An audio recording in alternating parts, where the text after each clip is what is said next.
Hello again. My name is Nathan Elliott. I go by Peteparker on a lot of the sites that I frequent, and every week I get to buy comics as long as I review them. That's the rule around my house. So, uh, this review is going to be about Amazing Spider-Man Annual number 38, which came out today, and that I am reviewing. A little foreword. I only knew of 2 books that I was going to buy this week. I try to stay around 3, keep it around $10. And I wasn't sure the 3rd book that I was going to get.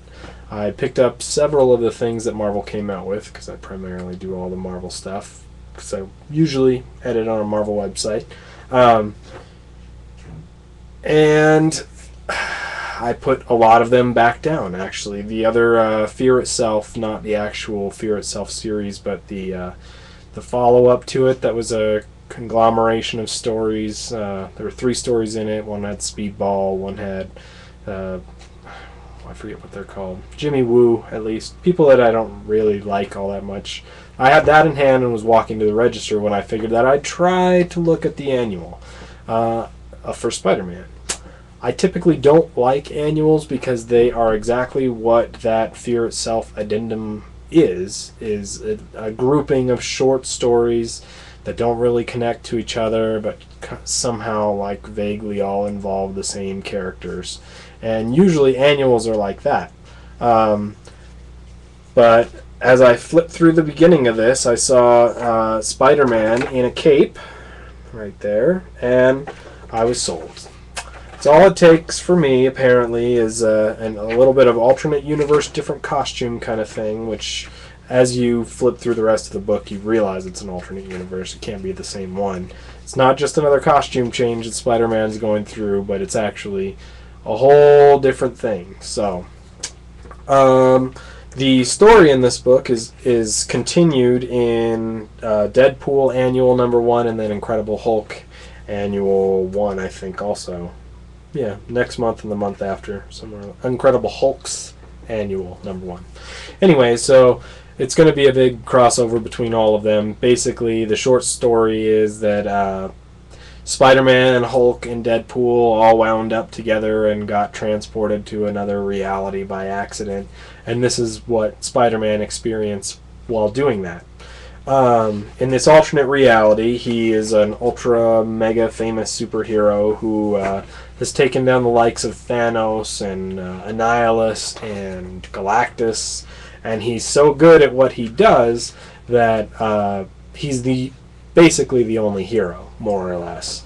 And on top of that, his foes, his regular foes like Dr. Octopus and the Rhino, give up to him. They're so afraid of his immense power that they go ahead and just lay down for him as soon as they see him coming, more or less.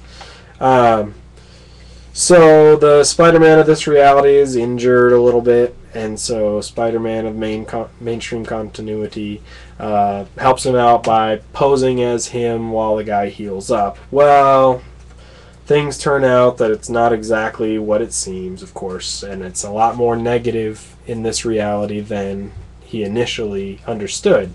In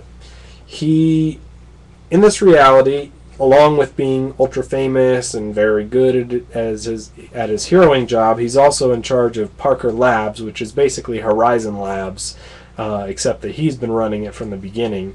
And Ben Parker never died and motivated him and trained him, and so that's why he's super successful. He's a billionaire, he has a mansion, he has a cave underneath his mansion filled with doohickeys and gadgets, very similar to Batman. So it's kind of like he's a cross between Superman and Batman all in one, and he's very good at what he's doing.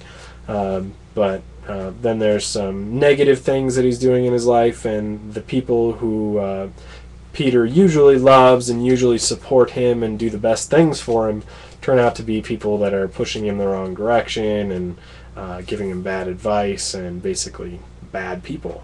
And that's basically where the story leaves off. I imagine that in the next 2, in the Deadpool and the Hulk's annuals, we're going to see less of Spider-Man and more of what the other 2 are experiencing in the same alternate reality.